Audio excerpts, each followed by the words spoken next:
Welcome friends, હું સાત્વિક શાહ ફરીથી તમને બે શોર્ટકટ વિડીયોઝ લઈને આવી રહ્યો છું મિત્રો. સંકલન 10x3, સંકલન 10x4 કે સંકલન 10x5, સંકલન 10x6 એ બધાના જવાબ મિત્રો તમે એક કે બે સ્ટેપમાં લખી શકશો. આ સંકલન 10x અને સંકલન 10x4 એ બંનેના જવાબ મિત્રો મેં એક જ સ્ટેપમાં લખ્યા છે.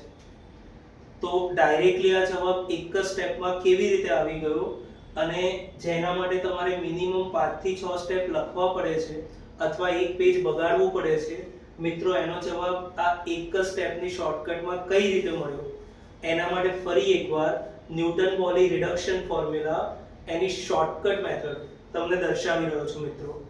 તો ફરી એકવાર મિત્રો, આવા કોઈ પણ પ્રકારના દાખલા 10x⁻n કે cotx⁻n પ્રકારના પ્રમાણિત સંકલિત સ્વરૂપે હોય તો એનો ડાયરેક્ટ જવાબ કેવી રીતે લખવો, સીધી એની એક જ સ્ટેપની શોર્ટકટ મિત્રો. સંકલન ઓફ 10x⁻n મિત્રો, આનો સીધો જ જવાબ 10x⁻n-1 upon n-1 minus in-2 plus c.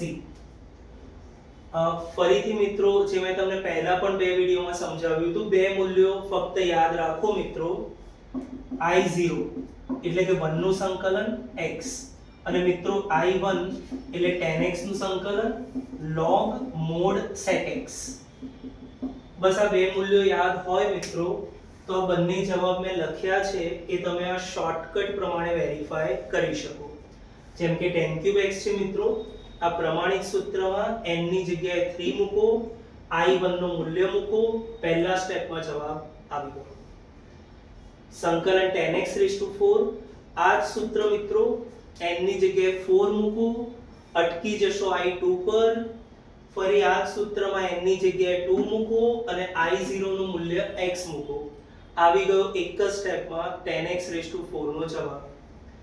જેમ જેમ સંકલિતમાં ઘાત વધતી જશે, પ્રમાણિત સ્વરૂપ, સૂત્ર અથવા મેથડ પ્રમાણે દાખલો ઘણો મોટો થશે, પણ આ શોર્ટકટથી બનશે તો એક કે બે સ્ટેપમાં જ ગમે તેટલો મોટો કે કોમ્પ્લિકેટેડ દાખલો હોય એનો જવાબ તમને મળી જશે મિત્રો.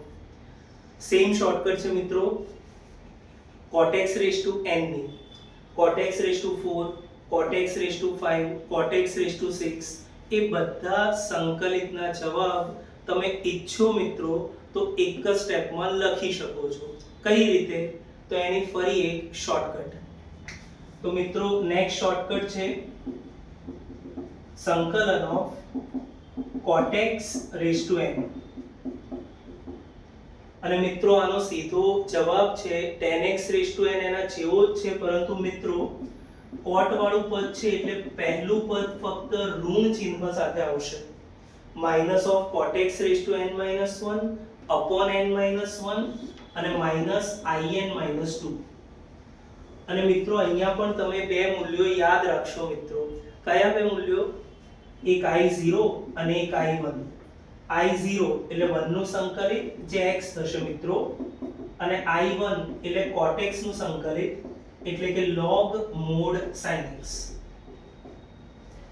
તો મિત્રો આટલું તમને યાદ હોય સૂત્ર અને આ બે મૂલ્યો યાદ હોય તો ફરી એકવાર n ની જગ્યાએ 4 મૂકો, સંકલન cotx⁴ એનો જવાબ તમને મળી જશે. અટકશો મિત્રો I2 પર. ફરી આનું આ સૂત્ર n ની જગ્યાએ 2 મૂકો, જ્યાં I0 આવ્યું મિત્રો ત્યાં ફરી એકવાર સંકલન 1 એટલે કે x મૂકી દો. તે જ રીતે મિત્રો cotx⁵ છે, આ સૂત્રમાં n ની જગ્યાએ 5 મૂકો, I3 પર અટકી જશો મિત્રો, ફરી આ જ સૂત્રમાં n ની જગ્યાએ 3 મૂકો અને જ્યાં I1 આવે ત્યાં I1 નું મૂલ્ય મૂકી દો. જેમ જેમ cotx ની ઘાત વધતી જશે આ શોર્ટકટ સૂત્ર તમને એક કે બે સ્ટેપમાં જ ગમે તેટલા જટિલ અથવા તો કોમ્પ્લિકેટેડ સંકલિતનો જવાબ આપી દેશે. જો આ બંને શોર્ટકટ પણ લાસ્ટ શોર્ટકટની જેમ તમને ગમી હોય તો આવી નવી શોર્ટકટ સાથે ફરી હું નેક્સ્ટ વિડીયોમાં આવીશ મિત્રો. અને ખરેખર આ શોર્ટકટ તમારા માટે ઉપયોગી હોય તો આગળ જરૂરિયાતમંદ સ્ટુડન્ટને ફોરવર્ડ કરજો. અમારી ચેનલને લાઈક શેર સબસ્ક્રાઇબ કરો અને નેક્સ્ટ ટાઈમ મિત્રો ફરી નવી શોર્ટકટ સાથે મળીશું. Thank you very much friends.